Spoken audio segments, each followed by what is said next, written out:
안녕하세요. 네, 오늘 말씀은 여러분 오늘 말씀의 주제를 다 드렸으리라고 생각이 됩니다. 말씀의 주제대로 로마서 12장 1절 말씀을 우선 성경 말씀을 한번 함께 찾아서 읽어보도록 하겠습니다.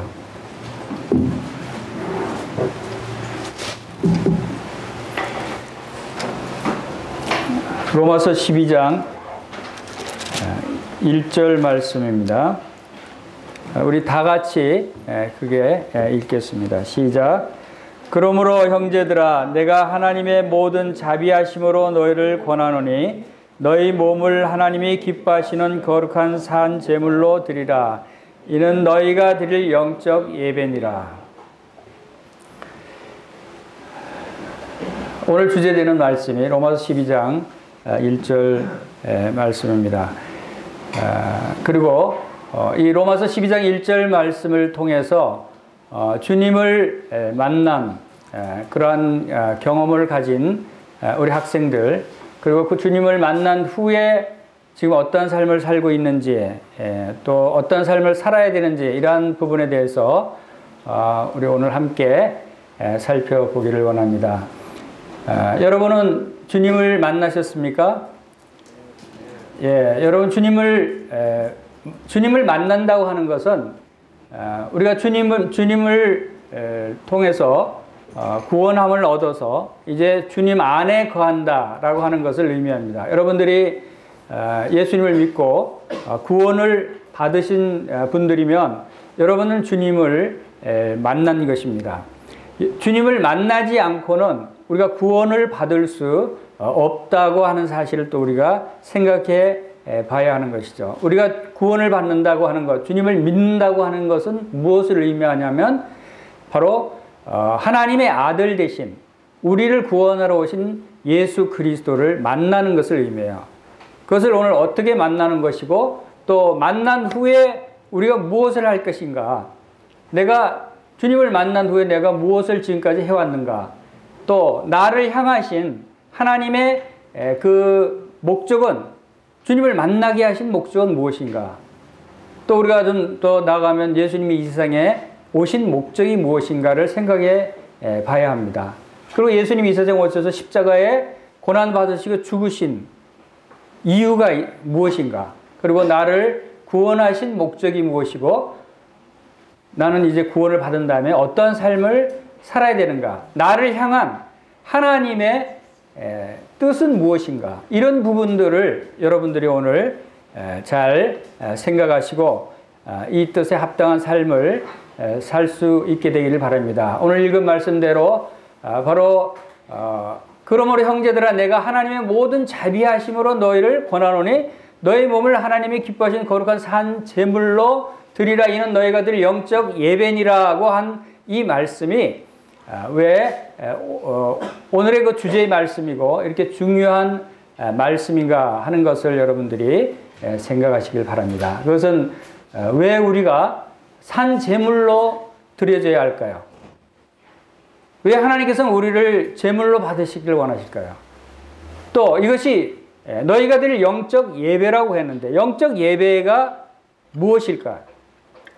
우리는 어떻게 하면 하나님을 기쁘시게 해드리고 어떻게 하면 하나님께 영광을 돌릴 수 있을 것인가, 이런 부분들을 여러분들이 생각하시기 바랍니다. 영적 예배의 목적이 무엇인가 하면 바로 하나님께 영광을 돌려드리는 것입니다. 이스라엘 백성들이 하나님께 예배를 드렸던 것처럼 이제 우리도 영적으로 하나님께 예배를 드리는 삶을 살아야 되는데, 바로 예배를 드리기 위한 그 목적이 바로 하나님께 영광을 돌리기 위한 것이다. 우리의 삶이 이제 여기 조금 전에 우리 자신이 스스로에게 내렸던 그러한 질문에 대한 해답이 지금 여기 이 말씀에서 나옵니다. 그것은 뭐냐면 우리가 사는 목적이, 하나님이 우리에게 두신 하나님의 뜻이 무언가 하면 하나님께서 영광을 받으시기를 원하신다는 거예요. 우리 에베소서 1장 4절 우리 나와 있는 말씀대로 한번 다 같이 따라 읽겠습니다. 시작. 창세전에 그리스도 안에서 우리를 택하사 우리로 사랑 안에서 그 앞에 거룩하고 흠이 없게 하시려고 그 기쁘신 뜻대로 우리를 예정하사 예수 그리스도로 말미암아 자기의 아들들이 되게 하셨으니 이는 그가 사랑하시는 자 안에서 우리에게 거저 주시는 바 그의 은혜의 영광을 찬송하게 하려는 것이라. 하나님께서 우리를 사랑하셔서 이미 창세전에 영원한 때 전부터 우리를 그리스도 예수 안에서 우리를 택하셨어요. 그리고 우리를 택하셔서 그 앞에 거룩하고 흠이 없게 하시려고 그 아들 예수 그리스도를 보내주시고 그분을 통해서 우리가 하나님의 자녀가 되게 하셨어요. 이렇게 하신 것은 왜 그랬을까? 왜 이런 일들을 이루셨는가? 그 목적에 대해서 말씀하고 있어요.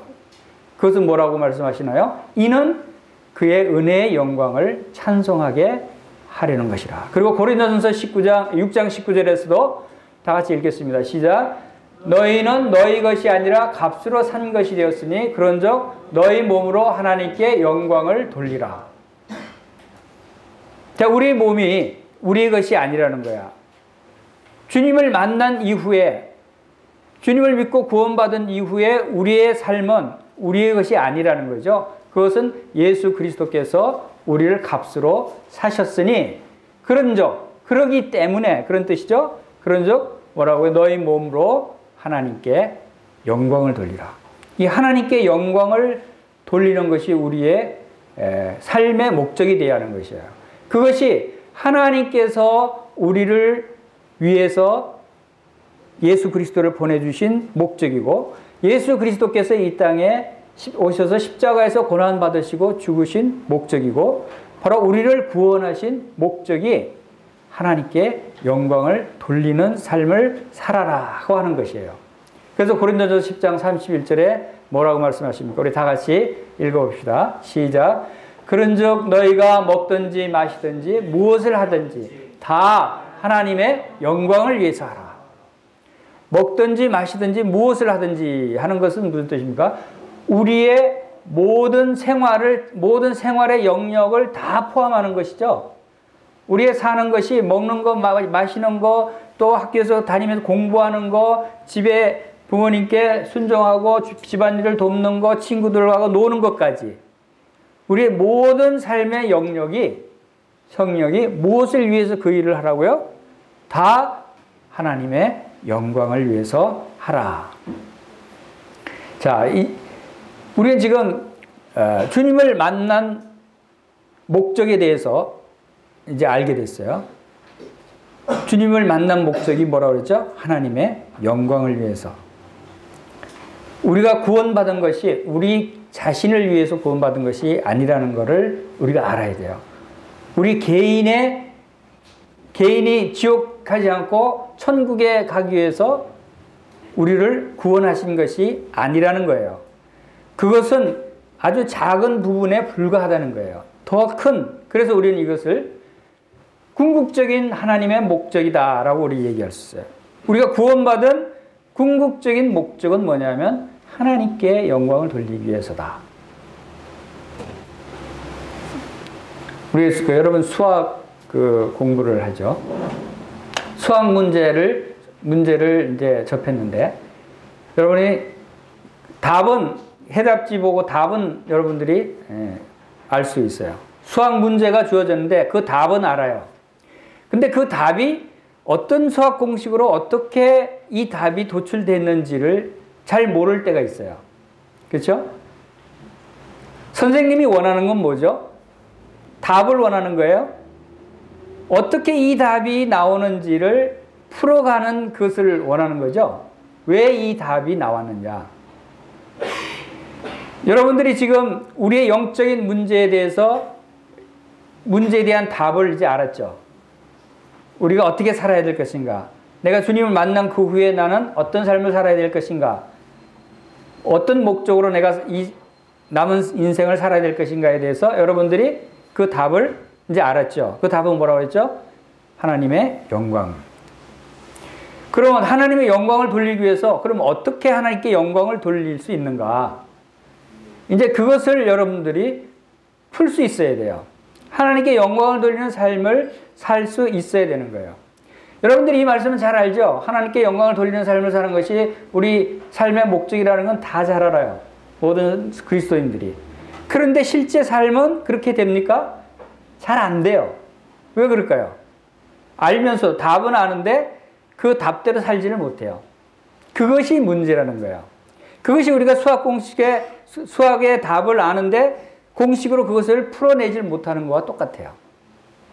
그래서 오늘 여러분들이 그 답을 알 수 있는 시간이 되시거든요. 여러분께 나눠드린 그 자료가 바로 이 그림입니다. 여러분 자료를 참고를 하시고, 자, 이 그림은, 자, 우리가 주님을 만난 시점이 있다는 거예요. 우리가 가운데 보면 우리가 주님을 만난 시점이 있는데, 자, 우리가 만난 시점과 만나기 전과 만난 후에 우리의 무엇이 달라졌고, 이것이 우리에게 어떤 의미가 있고, 우리가 만난 후에 어떠한 삶을 어떻게 살아야 되는가를 한눈으로 보여주고 있는 그림입니다. 자, 여러분, 제일 위에 이 도표가 있는 것은 바로 하나님께서 이 세상을 창조하시고 영원한 때 전부터 영원한 후까지의 하나님의 경륜을 간략하게 그림으로 표시한 것입니다.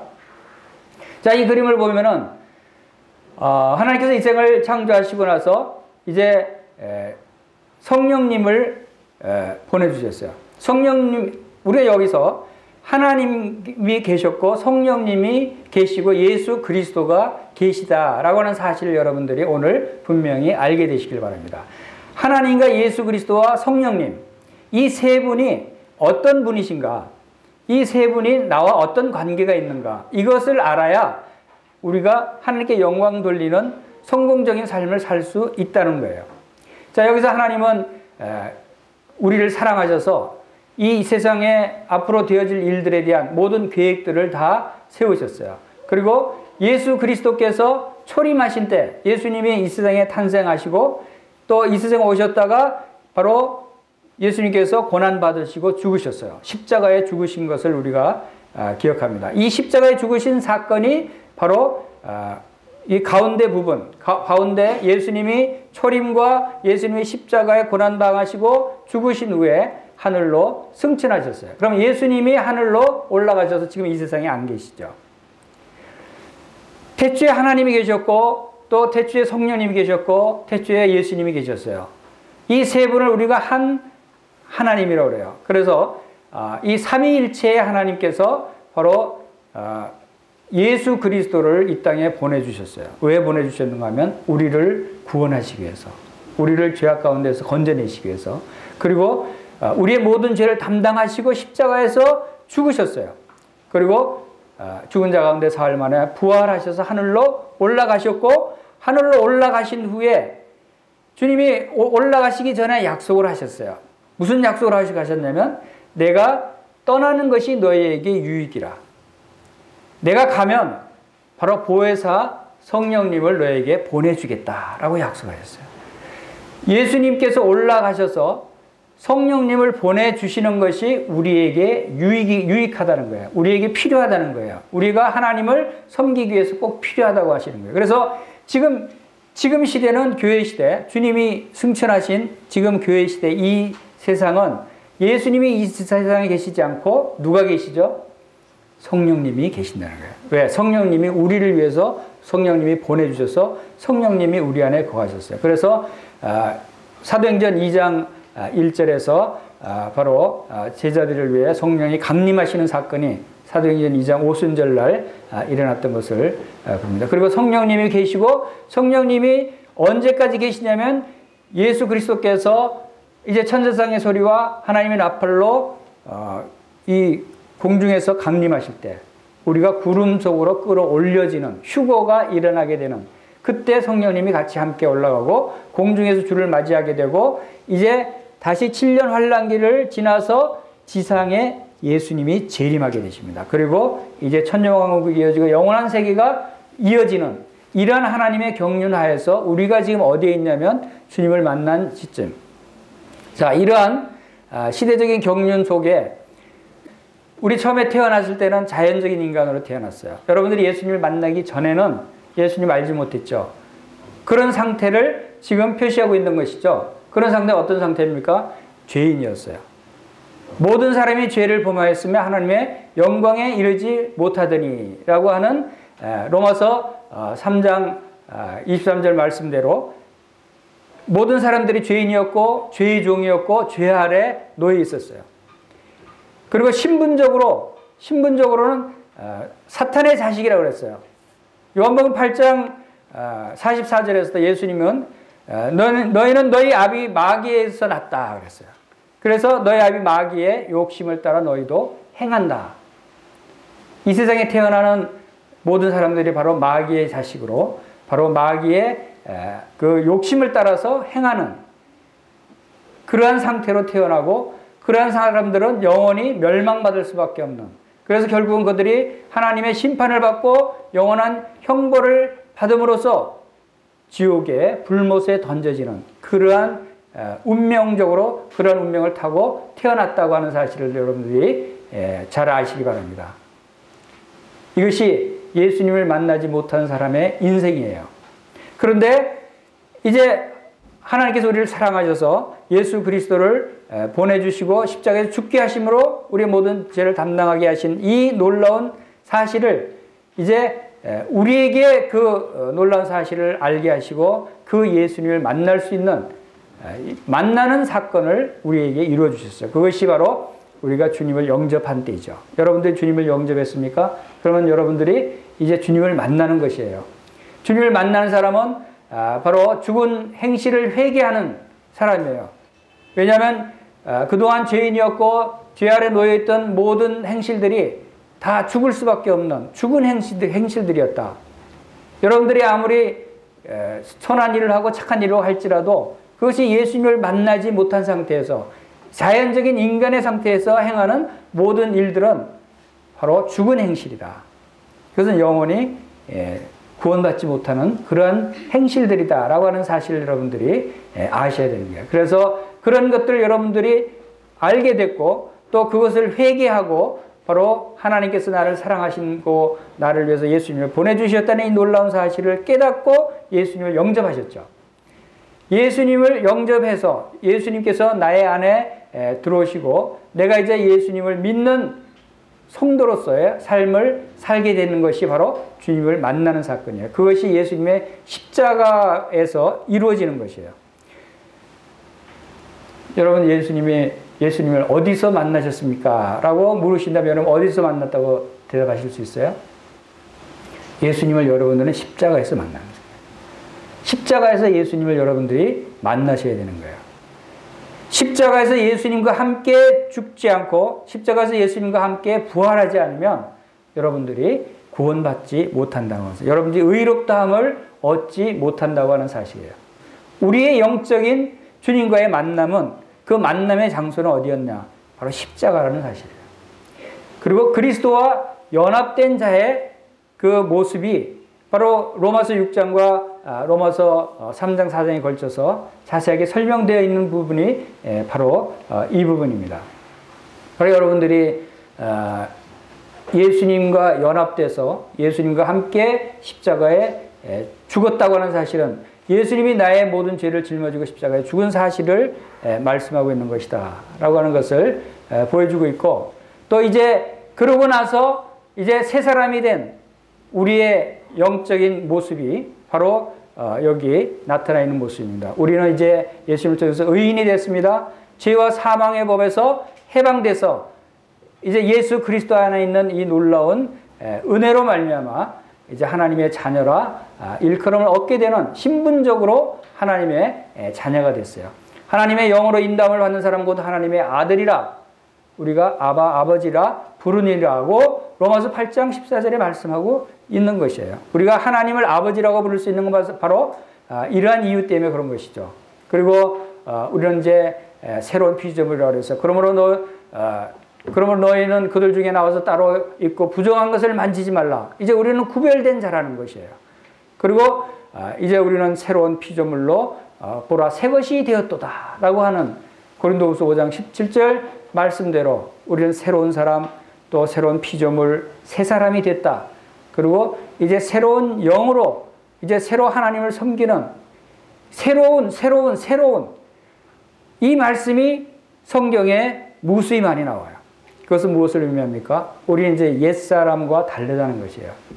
옛날 죄의 종이었던 내 주님을 만나기 전에 나의 모습과 이제 주님을 만난 후에 이제 영의 사람이 되고 신령한 자가 된 지금의 나의 모습이 이렇게 달라졌다고 하는 것이에요. 그러나 이제 달라진 우리 모습 속에도 고린도전서 3장 1절에 말씀하신 대로 형제들아 내가 신령한 자를 대함같이 너희에게 말할 수 없어서 육신에 속한 자 곧 그리스도 안에서 어린아이를 대함같이 하노라 하는 말씀처럼 우리가 아직 영적으로 어린아이 상태에 있을 수 있어요. 그것은 육신에 속한 자라고 표현되어 있고 또 영적으로 성숙한 자는 신령한 자로 표현이 되어 있어요. 그래서 바로 우리가 새 사람의 모습을 입은 그리스도인이지만 아직 영적으로 어린 모습일 수 있다. 그래서 육신적인 자의 모습에서 영적인 자, 신령한 자의 모습으로 성장해 가는 과정에 우리가 있을 수 있다는 거예요.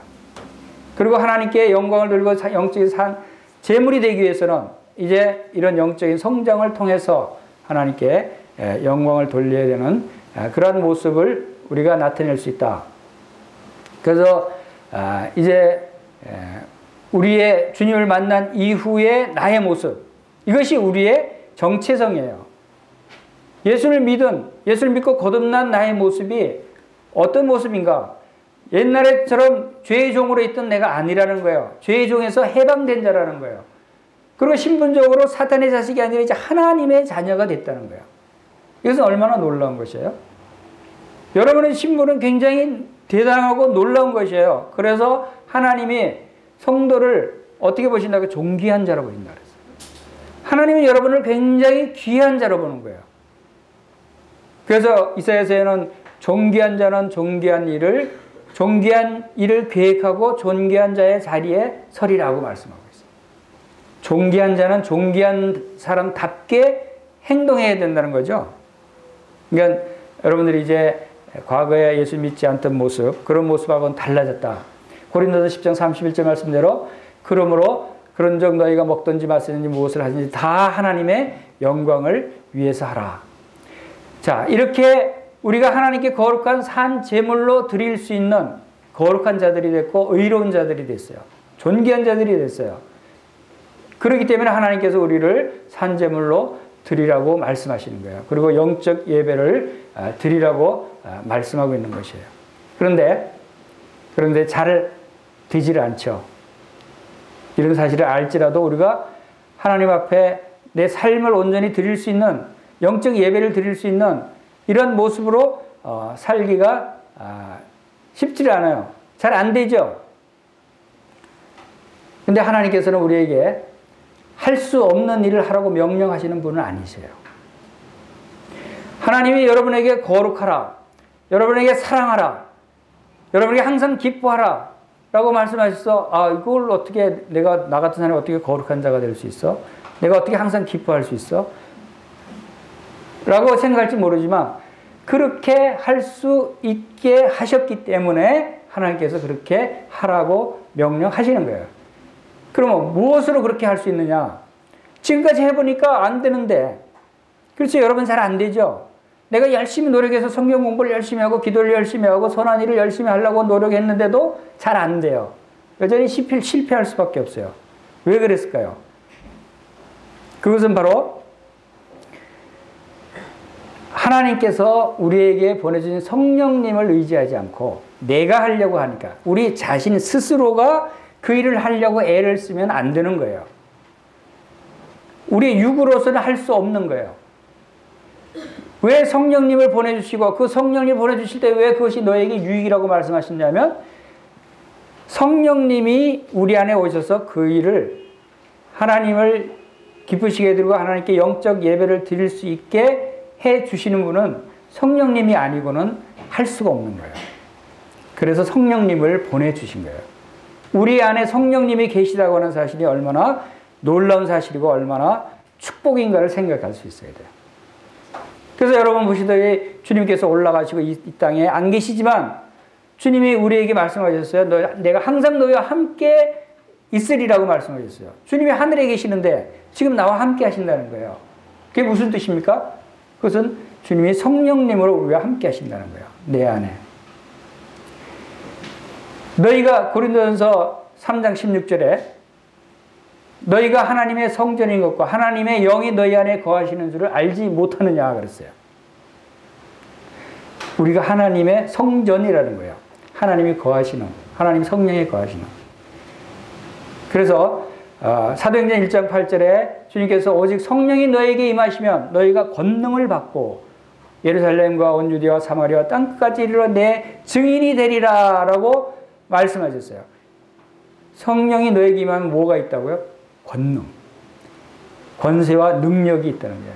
우리가 할 수 없는 일을 행하게 하시고 가능하게 하시고 도우시는 성령님의 권능이 우리에게 있다는 거예요.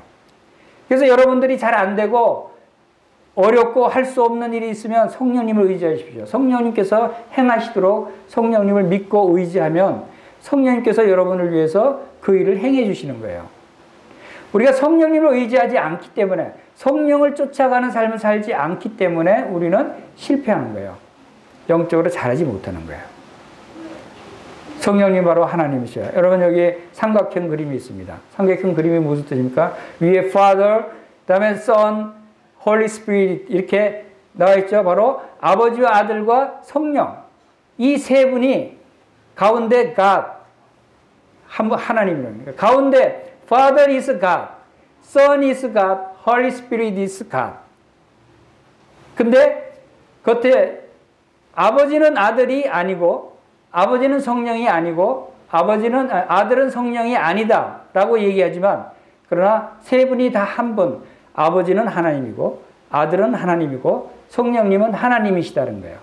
무슨 뜻인지 이해가세요? 아버지와 아들과 성령님이 각각 세 분이지만 그러나 한 분, 하나님이시다는 거예요. 여러분 안에 계시는 성령님이 바로 여러분, 하나님이 여러분 안에 계시는 거예요. 그래서 여러분이 하나님의 성전이다 라고 말씀하고 있는 거예요. 이것을 여러분들이 인식하고 믿을 때 언제 어디서 무엇을 하든지 하나님의 영광을 위해서 우리가 살아갈 수 있는 거예요. 만약에 성령님이 우리에게 없다면, 만약에 여러분들이 성령님을 쫓아가지 않고 여전히 육신의 노력으로 뭔가를 하려고 한다면 우리는 성경을 깨달을 수도 없어요. 우리는 진리를 알 수도 없고 어떤 길을 가야 할지, 무엇을 해야 될지, 어떻게 하면 하나님을 기쁘게 해드리는지 모르는 거예요. 왜? 성령님이 인도하시지 않으면 할 수 없는 것이에요. 그래서 성령님을 우리에게 보내주신 거예요. 그것이 바로 하나님께서 우리와 함께 하시는 것이에요. 바로 이 성령님이 우리에게 함께 하셔서 성령님이 우리를 도우시고 우리를 가르치시고 우리를 인도하시고 우리에게 하나님을 알게 하시고 하나님을 바라보게 하시고 모든 일을 성령님이 행하셔야 되는 거예요. 왜? 바로 그것이 성령님께서 우리와 함께 하시는 목적이기 때문에. 그런데 우리 안에 계신 성령님을 우리가 잊어버리고 성령님께 의지하지 않고 하면 성령님이 슬퍼하십니다. 성령님이 서운해 하시죠. 그래서 내 안에 계시는 성령님께 여러분들 온 마음으로 성령님을 의지하고 여러분들의 이제 주님을 만난 구원받은 그 이후의 삶은 누구와 함께하는 삶이라고요? 성령님과 함께하는 삶이다. 성령님이 나의 안에 계시는 삶이다. 여러분들이 구원받을 때 구원받고 나서 침례를 받았습니다. 그렇죠? 침례 받을 때 여러분들 누구 이름으로 침례 받았죠? 침례 받을 때 누구 이름을 침례 받아요? 마태복음 28장 19절에 너희는 가서 아버지와 아들과 성령의 이름으로 세례를 주고, 그렇죠? 그 말씀에 따라서 여러분들이 아버지와 아들과 성령의 이름으로 받았어요. 그렇죠? 아버지 하나님, 아들 하나님, 성령 하나님의 이름으로 세례를 받았다고 하는 이 의미는 대단히 중요한 것이에요. 여러분들에게 침례를 받고 성도가 된 형제 자매가 된 여러분들에게는 아버지 하나님, 아들 하나님, 성령 하나님 이 세 분의 이름이 함께하는 거예요. 여러분의 세 분의 이름이 있는 거예요. 그 이름이 있다고 하는 것은 이 세 분 하나님이 바로 여러분을 책임지시고 돌보시고 보호하시고 여러분들을 하나님의 영광을 위해서 살아갈 수 있도록 여러분들을 인도하신다는 거예요. 이런 부분들을 여러분들이 기억하시고 하나님께 영광을 돌리는 삶, 또 이제 우리 몸을 하나님이 기뻐하시는 거룩한 산 제물로 드리는 삶을 여러분들이 살 수 있어야 되는 거예요. 여러분 하나님께 제물로 드리는 그러한 삶을 산다고 하는 것이 무엇을 의미합니까? 여러분이 단지 주일날 한번 나와서 하나님께 예배를 드리는 시간이 다가 아니라는 것이에요. 주님이 원하시는 것은 너희 몸을 드리라는 것은 우리의 삶의 모든 영역을 드리라는 것이고, 먹든지 마시든지 무엇을 하든지라고 하는 것은 우리의 모든 일들에 있어서 바로 하나님께 영적 예배를 드리는 삶을 살라는 것이에요. 그래서 성경에는, 신약 성경에도 바로 우리의 제사장 직분에 대해서 말씀하시죠. 바로 이 영적 예배를 드리기 위해서는 우리의 직분이 있어요. 우리의 신분은 하나님의 아들들이에요. 우리의 직분은 뭡니까? 우리의 직분은 왕 같은 제사장이라는 직분이에요. 이 직분을 수행하는 삶을 살아야 되는 것이죠. 그것이 로마서 15장 16절에서는 복음의 제사장 직분에 대해서 말씀하십니다. 그것은 우리가 복음을 전해서 이방인들을 주님께로 인도하는 것을 우리가 복음의 제사장 직분을 수행한다고 말씀하고 있고, 또 히브리서 13장 15절에서는 찬미의 제사를 드린다는 말씀이 있어요. 우리가 하나님께 드리는 찬미, 찬양이 하나님께 예배를 드리는 것이에요. 또 우리가 나눠줌과 선행을 하는 것을 제사라고 말씀하셨어요. 우리가 남을 도와주고 구제하고 또 선한 일을 행하는 것도 우리가 제사장 직분을 수행하는 것이에요. 또 우리가 구제하는 것, 헌금하는 것, 빌립보서 4장 18절에서는 내게는 모든 것이 있고 풍부한지라 에바브로디도페는 너희가 준 것을 받으므로 내가 풍족하니 이는 받으실 만한 향기로운 제물이요 하나님을 기쁘시게 한 것이라. 여러분들이 헌금을 내는 것, 남을 구제하는 것, 이것도 하나님께 제물을 드리는 것이고 하나님을 예배하는 것이라는 거죠. 이것이 우리의 제사장 직분을 수행한다는 것이에요. 이와 같이 이런 일들이 바로 우리를 하나님의 제사장의 역할을 하는 것이고 우리의 삶의 모든 영역에서 우리가 영적 예배를 드리는 삶이다. 그것이 바로 하나님께 영광을 돌리는 삶이다. 이것이 바로 우리가 주님을 만난 이후에 살아야 할 삶의 목적이고 목표예요. 여러분들이 이런 목표를 생각하시고 하나님께 영광 돌리는 삶을 살게 되시기를 간절히 바라는 마음이 있습니다. 우리 다 같이 기도하겠습니다. 아버지 하나님, 우리 학생들을 주님께서 구원하시고 주님을 만나게 하시고 이제 주님 안에서 하나님을 예배하며 하나님을 영광스럽게 해드리는 이 귀한 하나님의 자녀들로 삼아주신 것을 생각할 때 참으로 감사를 드립니다. 아버지 하나님, 이제 때로는 우리가 참 하나님께 영광 돌리는 삶을 살기를 원하지만 저는 육신의 연약함으로 잘 되지 않을 때가 많이 있는 것을 주님께서 아십니다. 아버지 하나님, 성령님께서 도우셔서 우리 학생들이 성령님의 놀라운 권능과 성령님의 능력을 의지함으로 이제 하나님께 영광 돌리는 귀한 삶을 살 수 있도록 도와주시기를 간절히 원합니다. 모든 것을 예수님의 귀하신 이름으로 감사하며 기도하옵나이다. 아멘.